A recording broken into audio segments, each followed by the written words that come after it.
स्वागत है आपको एक बार फिर से मेरे YouTube चैनल पर। तो आज क्लास 11 के रसायन विज्ञान अभ्यास 3 में आज हम लोग पढ़ेंगे मेंडलीव की आधुनिक आवर्त सारणी या संशोधित आवर्त सारणी के लक्षण क्या हैं। पिछले भाग में हम लोग पढ़े थे मेंडलीव की जो आधुनिक आवर्त सारणी होता है या संशोधित आवर्त सारणी होता है उसके जो है गुण क्या हैं, विशेषताएं क्या हैं बताया जा चुका है। प्लेलिस्ट में वीडियो है, वहां से जाकर के वीडियो को देख सकते हैं। तो यह जो टेबल बनाए थे मेंडलीव ने बनाए थे, इस टेबल का नाम है मेंडलीव की आधुनिक आवर्त सारणी या संशोधित आवर्त सारणी। इस आवर्त सारणी में पहले सभी कॉलम के बारे में समझेंगे कि यह कॉलम क्या क्या नाम है। तो यहाँ से ऐसे चलेंगे, अगर देखेंगे ऐसे तो यहाँ पे जो है इस जो सारणी में 7 जो है आवर्त हैं। कितने आवर्त हैं? 7 आवर्त होते हैं। ध्यान दीजिएगा, मेंडलीव के संशोधित आवर्त सारणी में कितने आवर्त होते हैं? 7 आवर्त होते हैं। और यह 7 आवर्त को 10 क्षैतिज पंक्तियों में विभाजित किया गया है। कितने पंक्तियों में? 10 क्षैतिज पंक्तियों में विभाजित किया गया है। अब यहाँ पे देखेंगे, यहाँ पे दो, इसमें जो है चौथे, पाँचवें और छठवें में जो है 2-2 कॉलम होते हैं। कितने कॉलम होते हैं? 2-2 कॉलम होते हैं। पहले, दूसरे, तीसरे में जो है और 7वें में जो है 1-1 कॉलम होते हैं। लेकिन यहाँ पर जो है चौथे, पाँचवें और छठवें जो आवर्त होते हैं उसमें 2-2 जो है क्षैतिज पंक्तियाँ होती हैं। तो समझ में आ गया होगा कि ये टोटल 10 कैसे हुए। तो यह 10 टोटल कैसे हुए यहाँ से गिन सकते हैं, 1 2 3 4 5 6 7 8 9 10। ये 10 हैं। तो जिसमें चौथे आवर्त में 2 हैं, पाँचवें आवर्त में 2 हैं और छठवें आवर्त में 2 हैं। तो समझ में आ गया होगा कि 2 क्षैतिज पंक्तियाँ किस किस का जो है आवर्त में हैं। तो अब अगला जो हम जानेंगे कि इसमें जो है समूह कितने होते हैं। तो इसमें टोटल जो है 9 समूह पाए जाते हैं। कितने समूह पाए जाते हैं? 9 समूह पाए जाते हैं। समूह का नाम क्या है? एक जो रोमन अंक में लिखते हैं, 1 2 3 4 5 6 7 8 और एक शून्य समूह होता है।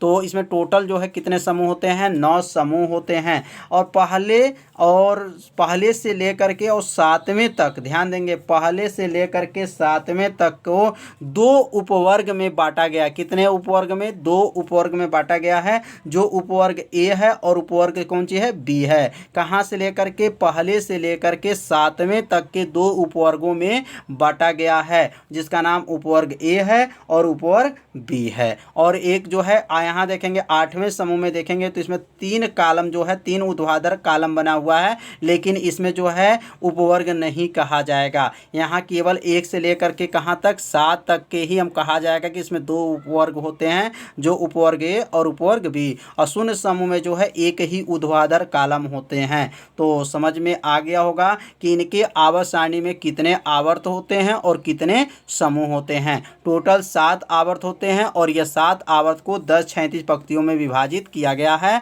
और इसमें जो है 9 समूह होते हैं और 9 समूह में 1 से लेकर के 7 तक के 2 उपवर्ग में बांटा गया है। जो ये तत्वों को जो रखे हैं, इनके परमाणु क्रमांकों के बढ़ते क्रम पे रखे हैं। किसके? परमाणु क्रमांकों के बढ़ते हुए क्रम पे ये सारणी बनाए गए हैं। तो आप सभी विद्यार्थी अपने कॉपी में लिखते चलिए और एक एक लाइन आपको बताया जाएगा, जिससे आपको ये लक्षण आपको क्या हो जाए, याद हो जाए। तो अब यहाँ पे लिख सकते हैं कि मेंडलीव की आधुनिक आवर्त सारणी के लक्षण। तो अभी हम जो सारणी आपको दिखाए थे, तो सारणी से आपको समझ में तो आ ही गया होगा। अब सारणी के माध्यम से इसे अपने नोट्स भी लिख लेंगे। तो मेंडलीव के आधुनिक आवर्त सारणी के जो लक्षण हैं वो क्या हैं, निम्न हैं। पहला जो है इनके लक्षण क्या हैं? इस सारणी में तत्वों के किसमें परमाणु क्रमांक के बढ़ते हुए क्रम पे रखा गया है। मतलब इस सारणी में जो तत्व हैं उसको किस क्रम में रखा गया है? तो परमाणु क्रमांक के बढ़ते हुए क्रम में रखा गया है। और इस आवर्त सारणी में कितने आवर्त बनाया गया था? सारणी में दिखाया गया तो कितने आवर्त थे? तो 7 आवर्त थे। तो लिखेंगे इस सारणी में 7 आवर्त हैं और यह 7 आवर्त कितने पंक्तियों में? 10 क्षैतिज पंक्तियों में विभाजित है, या 10 क्षैतिज पंक्तियों द्वारा क्या होते हैं, बने होते हैं, जिन्हें क्या कहते हैं? श्रेणियां कहते हैं। मतलब मेंडलीव के जो आधुनिक आवर्त सारणी या संशोधित आवर्त सारणी थे उसमें टोटल 7 आवर्त थे और यह 7 आवर्त जो हैं 10 क्षैतिज पंक्तियों में क्या थे? विभाजित थे।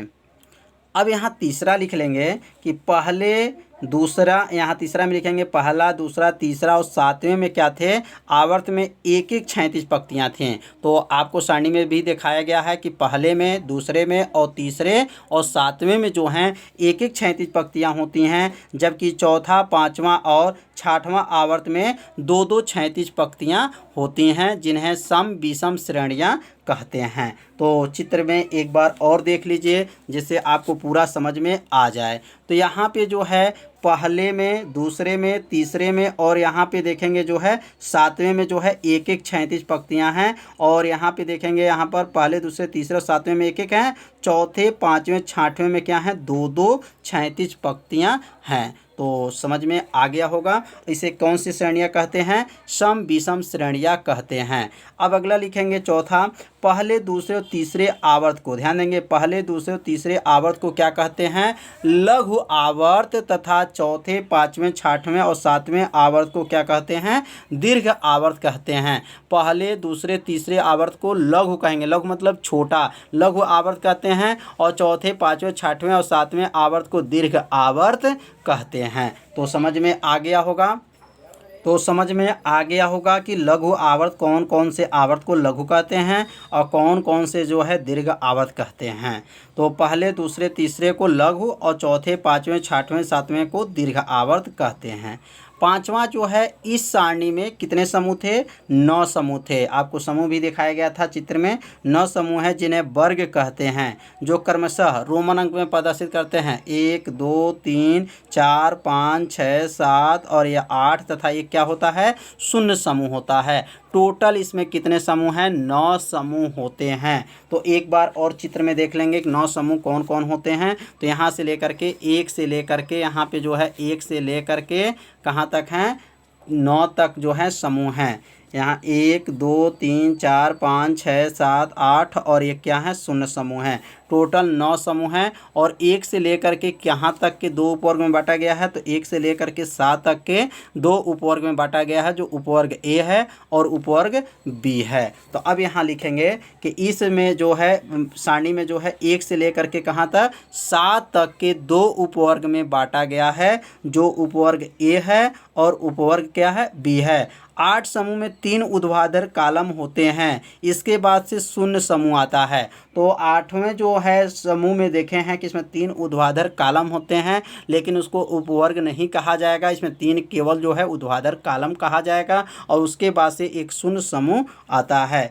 प्रत्येक आवर्त में बाईं से दाईं ओर जाने पर तत्वों के भौतिक तथा रासायनिक गुण में क्या होता है, परिवर्तन होता है। जो प्रत्येक आवर्त में जब बाईं से अगर दाईं ओर जाएंगे तो तत्वों के भौतिक तथा रासायनिक गुण में क्या होता है, परिवर्तन होता है। तो मेंडलीव के आधुनिक आवर्त सारणी के लक्षण आप सभी विद्यार्थी समझ लिए होंगे कि इसमें क्या, कितने आवर्त होते हैं, कितने समूह होते हैं, कितने उपवर्ग होते हैं। तो इसे आप सभी विद्यार्थी अपने कॉपी में नोट कर लीजिए, 2 बार पढ़िए, निश्चित है आपको याद हो जाएगा।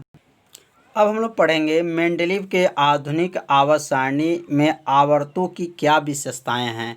अब विशेषताएं के बारे में समझेंगे। तो यहाँ लिखेंगे, आधुनिक आवर्त सारणी में आवर्त की विशेषताएं या गुण जो हैं निम्नलिखित हैं।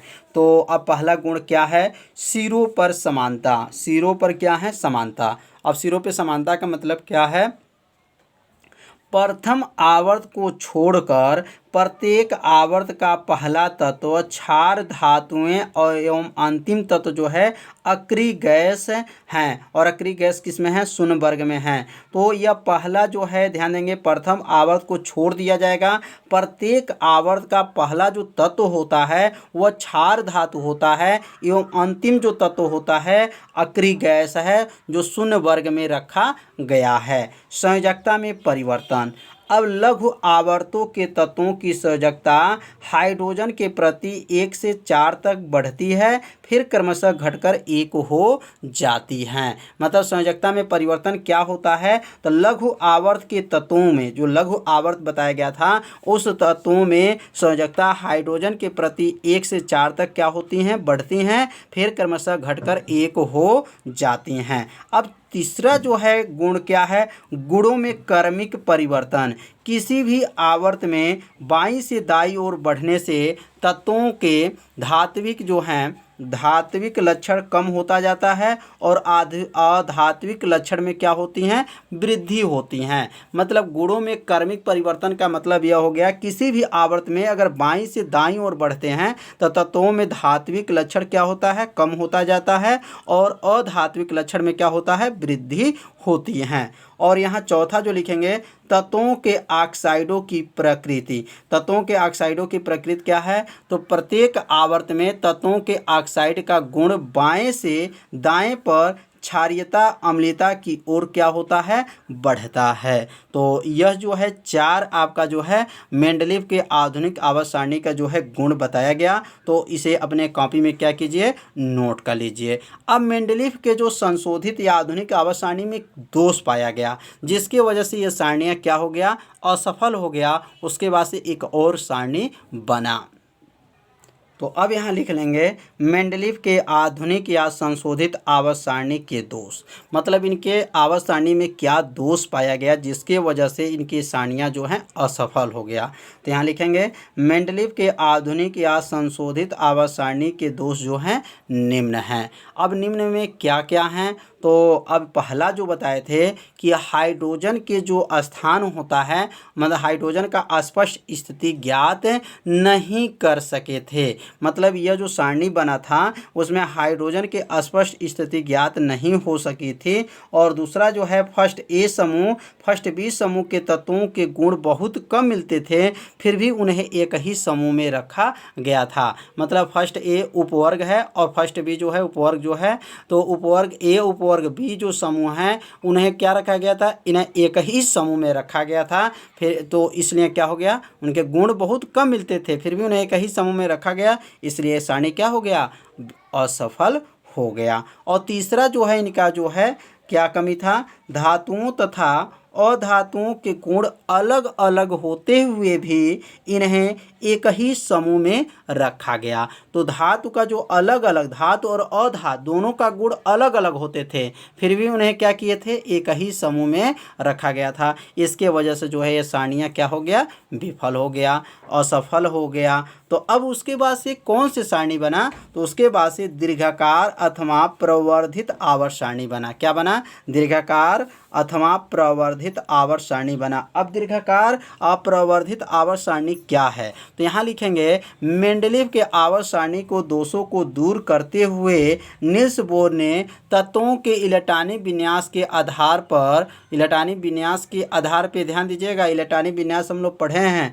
इलेक्ट्रॉनिक विन्यास के आधार पर बढ़ते हुए परमाणु क्रमांक, किस पे, परमाणु क्रमांक पर एक आवर्त सारणी बनाई जिन्हें दीर्घाकार अथवा प्रवर्धित आवर्त सारणी कहते हैं। तो मेंडलीव के जब संशोधित आवर्त सारणी में जब दोष पाया गया तो नील्स बोर ने एक जो है सारणी बनाई, किनके दोषों को दूर करते हुए, तो मेंडलीव के आवर्त सारणी को दोषों को दूर करते हुए नील्स बोर ने जो इलेक्ट्रॉनिक विन्यास के आधार पर परमाणु क्रमांक के बढ़ते हुए क्रम पर एक सारणी बनाई और उस सारणी का नाम जो है दीर्घाकार अथवा प्रवर्धित आवर्त सारणी कहते हैं। तो समझ में आ गया होगा कि दीर्घाकार अथवा प्रवर्धित आवर्त सारणी क्या है और किसके दोषों को दूर करते हुए सारणी बना है। तो आज का वीडियो कैसा था, आप सभी विद्यार्थी जरूर कमेंट कीजिएगा, वीडियो को लाइक कीजिएगा। यदि चैनल पर पहली बार आए होंगे तो चैनल को सब्सक्राइब और घंटी दबाना मत भूलिएगा, क्योंकि यह लाइव क्लास आपके लिए ही चलाया जाता है।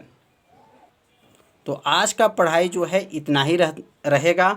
अब अगले भाग में हम लोग पढ़ेंगे दीर्घाकार आवर्त सारणी के लक्षण क्या हैं, गुण क्या हैं और इसमें जो है संक्रमण तत्व क्या है, प्रतिरूपी तत्व क्या है, कल के वीडियो में बताया जाएगा। तो आज जो है इतना ही, तो मिलते हैं अगले भाग में। तब तक के लिए सभी विद्यार्थियों को नमस्कार।